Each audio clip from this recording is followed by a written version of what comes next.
Do you have any other rules or best practices that will make everybody's life easier in the logistics game? Right. So, as I mentioned, sending all the documents in advance, get all the documents reviewed, the licenses, the CFDA licenses. Oh, this is a big thing. CFDA, cosmetics, all of these things has to be reviewed in advance, and everything has to be in place. Timing is very important. Like the worst thing to do is sending something before Chinese New Year, because things could get stuck in customs a month before and a month after. Things are really messy at the port. So you need to plan your shipments properly. Obviously, it's also more expensive around Chinese New Year. So you need to consult with an expert when it's cheaper to send to China, when it's more complicated, when it would take longer, normally around the holidays, mainly Chinese New Year. So planning the shipment is very important. Um, Another thing is when you ask from logistic companies, you ask them a proposal. We've been suffering from this quite a lot because you get this long list of items, and it's so confusing. You cannot really understand what would be your cost in the end. So you need to ask, okay, for $100,000 worth of goods, please show me what would be exactly the cost in the end. And many times even then they say, okay, this will be at cost, this will be at cost. We don't know, this are subject to authority. But you need to have some sort of demonstration, because once the goods are in the ship, what are you going to do? They're going to tell you, in order to release this, I have to add this cost and that cost, and you're in their hands. So in many cases, you need to ask and say this, okay, this should be the cap. It shouldn't cost more than this because I'm not paying this.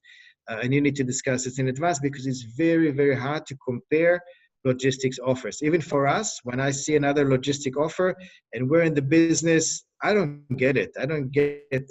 And I think they do it on purpose. So you cannot really understand what would be the final cost. And then you get the bill and you have to pay it, basically. Another thing is, many times you rely on one point of contact, but as I said, there are many elements in the process. You have the forwarder, you have the warehouse, you have the transportation company, you have the insurance company. There's so many people involved, and you need to know as many of them as possible. Because if you are in China and you know the transportation company, if something goes wrong, and if you know even the truck driver's phone number, and you can call him and understand when is he leaving the port, when you should expect him. If you rely on one point of contact, they can tell you anything. So try to get as many people in the process to get their WeChat, to get their phone number, just to know them. Maybe you will find out that the prices that the agent told you, he's taking most of it to himself. Now with WeChat, that's a very important thing, I think. In the past, we were so relying on our assistants, our agents, because of the language mainly. But now with the WeChat, you can be directly in touch with every person in the process, the warehouse guy, the truck driver, the custom officers. You write to him in English and he sees it in Chinese. He writes back in Chinese. You read it in English. The communication problem is almost solved. So you can take a lot more control of the process just by getting to know the people and being in direct contact with them. So this is very important. Insurances, people neglect to think of insurances. They take the basic insurance, or they assume that the transportation company has insurance, or the warehouse has insurance.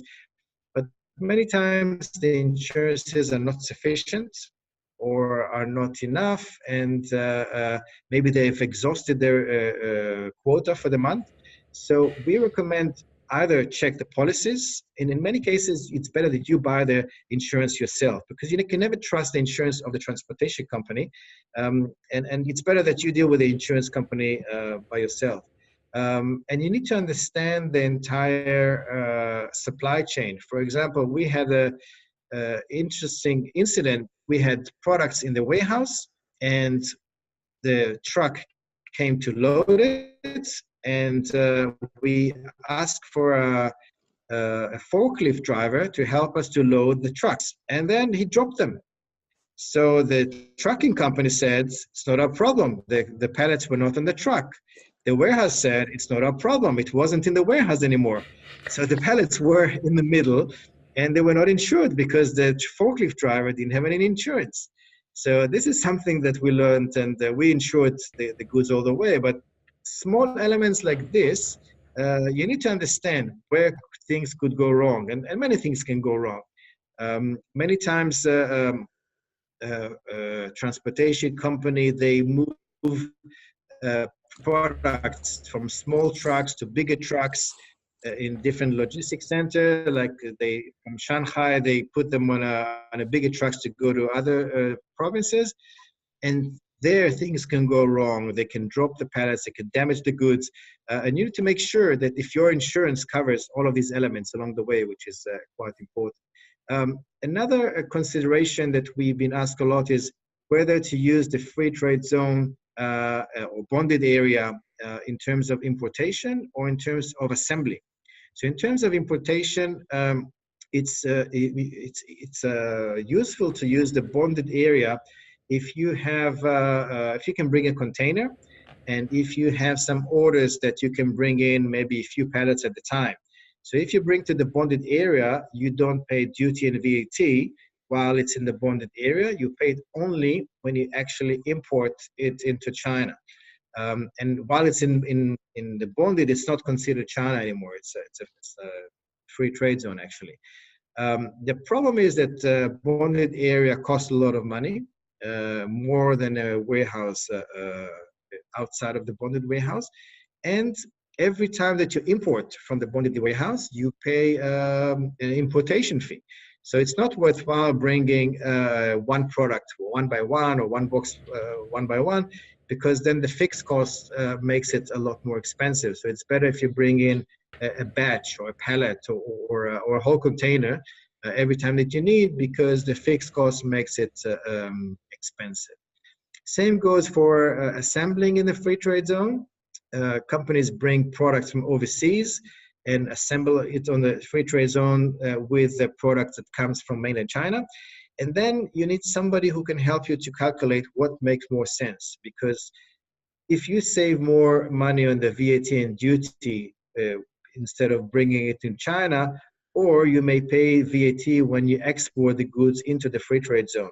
So I know it's a bit complex, but you need somebody to help you to figure out what are the elements. What is the trade-off between paying VAT and duty or paying the sales VAT? And this is you need somebody who knows what they're doing.